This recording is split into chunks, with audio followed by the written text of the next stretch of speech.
Hello and welcome to another training tutorial. In this video, I'm going to walk you through a trade that I took on in Green Dot Corporation. And I want to walk you through my analysis of the trade, of why I put the trade on. And then I want to explain to you the things that I could have done better on this trade.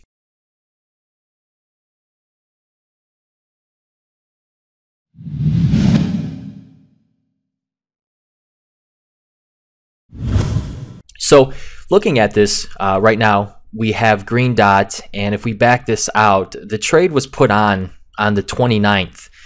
And you could see here, if we look, that, I mean, without looking at what has occurred after earnings here, we had a large gap back here. And if we look at a longer term time frame, it has gone from 65 all the way to and dropped to $10, where then it bounced off that $10, and this big void typically will get filled in because it's such a significant void here and it's on the weekly time frame. That doesn't really mean too much. What I'm looking at shorter term here is that we have this nice little wedge that was forming. So after that sell-off, we consolidated for several months here, and that's what you typically want to see on a weekly time frame, is that we have that sell-off.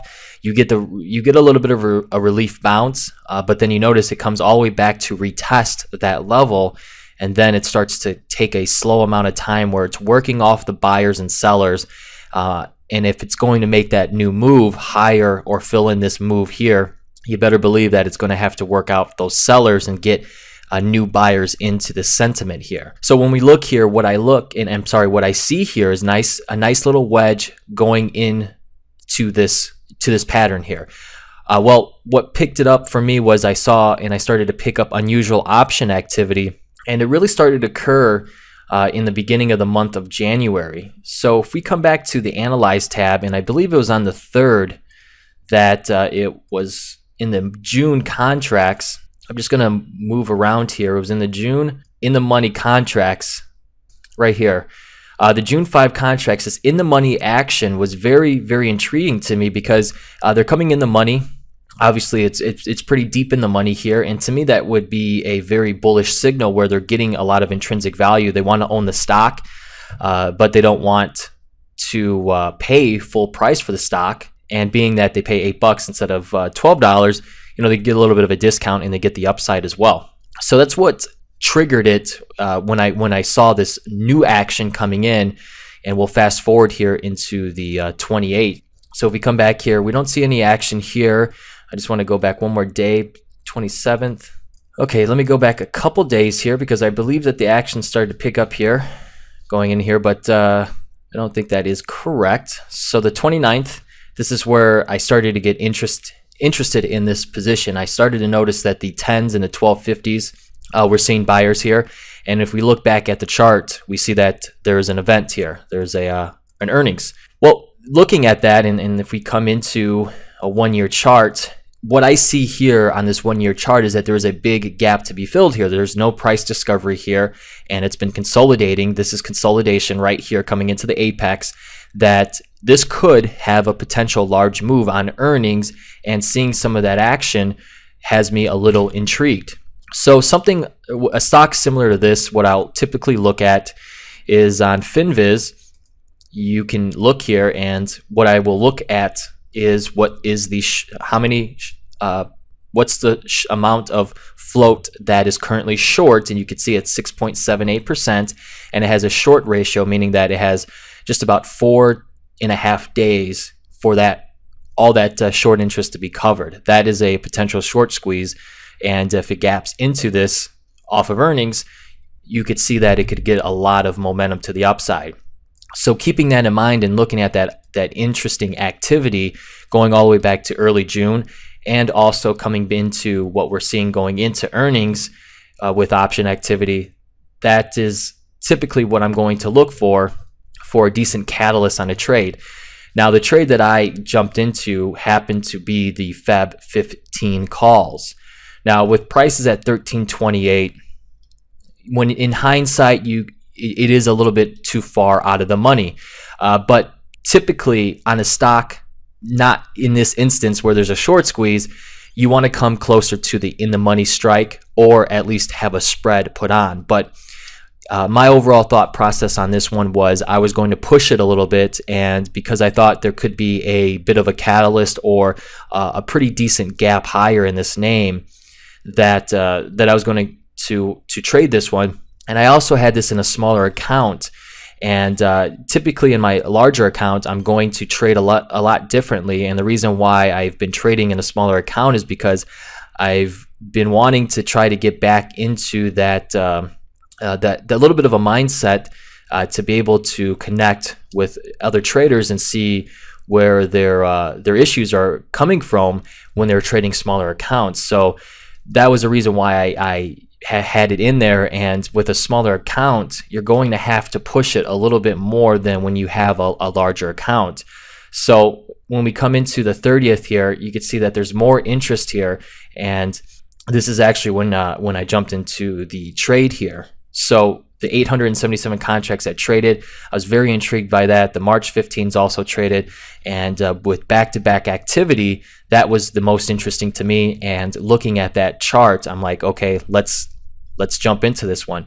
So I picked the calls up at 35 cents, and if we come into the first, or I'm sorry, yeah, the 31st here, you could see that in 2 days, or in a day, the contracts that I was looking at were already up a significant amount. And at one time I actually had an order going into earnings here where I was trying to sell the 15 calls at 70 cents. That was my target, was looking to sell, buying at 35 cents and selling at 70 cents. That was 100%. And I had an offer on the offer at 70 cents and I wasn't able to get filled. Typically, even though looking at this, 35 cents and you have 30 or 25 to 30 cents of profit on this one, this is where you want going into earnings. And you get into that, you could see that the implied volatility was 108, and then the day before it was 78. So not only did you get a little bit of a price movement, or actually you didn't even get any price movement, you just saw this all implied volatility affect the option. And this is a perfect example of getting the implied volatility rush. That's what it's called, implied volatility rush, going into an event, and then the next day you get a crush, which we'll take a look at in a second. So with this one, I didn't get filled on my offer, and the thing that I could have done, being that I already had profit in this one, was actually leg into a spread and actually sell the 1750 calls here. That could have been something I would have been able to sell at 20 cents, and then I have reduced my overall position here and locked in, at least offset 20 cents, where if something were to happen where I didn't lock in profits by selling the option, that I could sell the upside and at least take in somewhat of a credit on top of that to limit. You would also limit your upside, but you would also limit taking in that credit by locking in potentially and limiting your downside. And if you could lock up a profit on that, that's what you look for. So locking up the profit would be, or locking up your investment, if you could have sold this at 35 cents, that's how much you would have paid for the option. So what is left in here that you would lose would be the profit.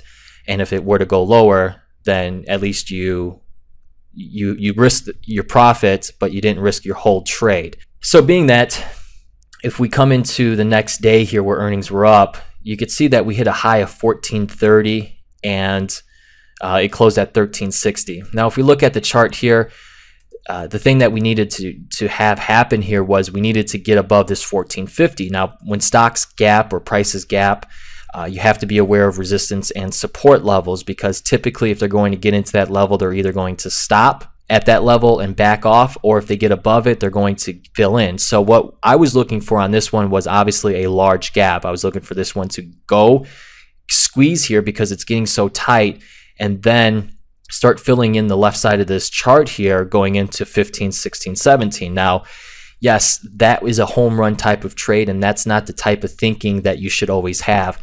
This one was a small account. This one I was trying to push a little bit, and there's variables that set up where this could potentially have set up to be one of those home run trades where this gaps up to 15 or 16.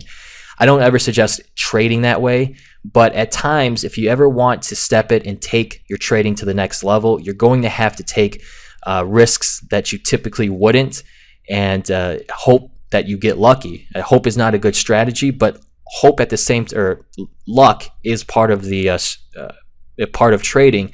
And if you can get lucky and be on the right side of the trade at that same time, that's going to pan out to be a lot more profitable than trying to be consistent, which is part of being successful, but you also have to have luck and being in the right trade at the right time. So you see here this black candle, that means the prices moved, they opened here and then faded off here. Looking at today, we're coming back in here, and I want to walk you through what that would have looked like on the analyze here. So I'm just going to open these contracts here. I'm going to just buy the single here, and we're going to look down, and we're going to move this into 35 cents. And then we're going to move it up a next day here, and we're going to sell the that contract here for 25 cents. So when we look here, we see that we have a potential profit of 10 contracts here of $275, and then we have legged into this call spread where we took in 20 cents. Now, if we come in and look at the next day, well, you see here that we, instead of, if we just had this naked, these options just long here, you can see here now we're down $250.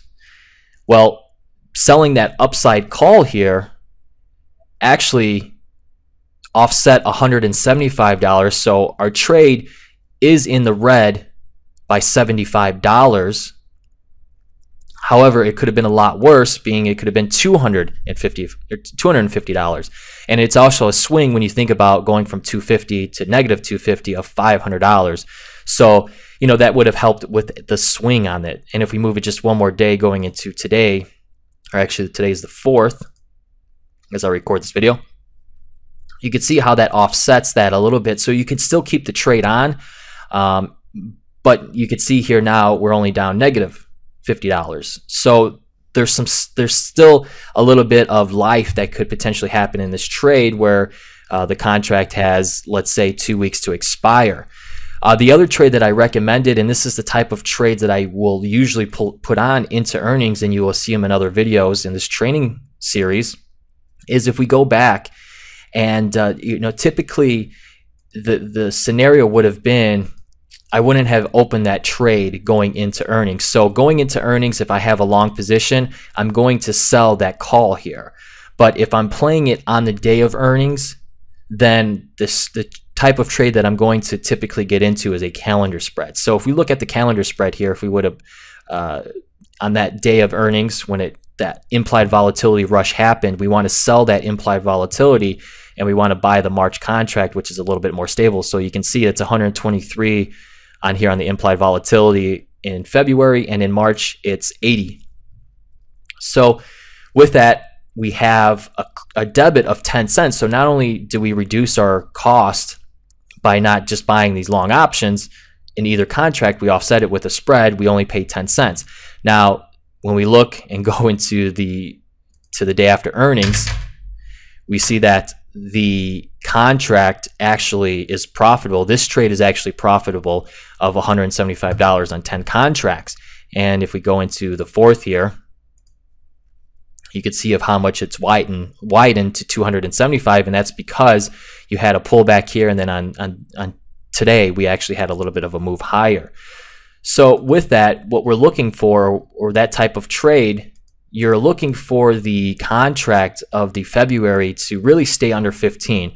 Notice after earnings occurred that the implied volatility got cut in half. It was just whacked. That's what you're going to see, because implied volatility affects the pricing of out of the money options.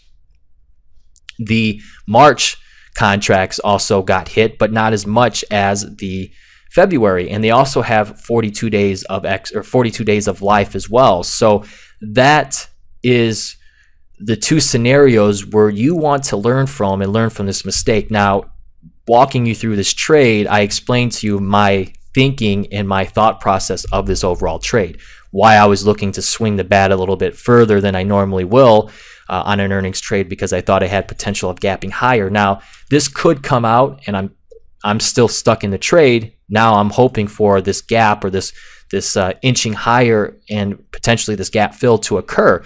I could be right, but now I'm in a trade where my analysis wasn't exactly what I was looking for. So what I was looking for was a move on earnings. Now I'm hoping that this move happens sometime before February options, where I'm in those long calls. So, you know, you have to always think about what is the best trade setup for your scenario, for your trading plan. For me, typically, like I said, it's going to be selling or putting on a calendar spread into earnings, because if I am wrong, at least I have these March contracts that I'm still long, that I would have an opportunity of 42 days of life. Now, the other end of it as well is where if I had got into this call spread, well, I don't need the contract to move all the way to 35 cents again where I entered the trade, being that I sold an offset that sold those 1750 calls and I took in 20 cents. I actually need to get back to 15 cents for that contract to break even. So you can see by utilizing the options of how you can make and create different scenarios for you to have opportunities to be consistent and also profitable at the same time. So if you have any questions about this, feel free to email me, ask me about it, and hopefully this was very, very useful for you to at least understand some of my analysis of what I look for to put on trades, and also how to use different types of option strategies to create opportunities to profit, you going into earnings, and also locking up profits. That's a really good technique of selling the upside call to lock in and hedge profits on that.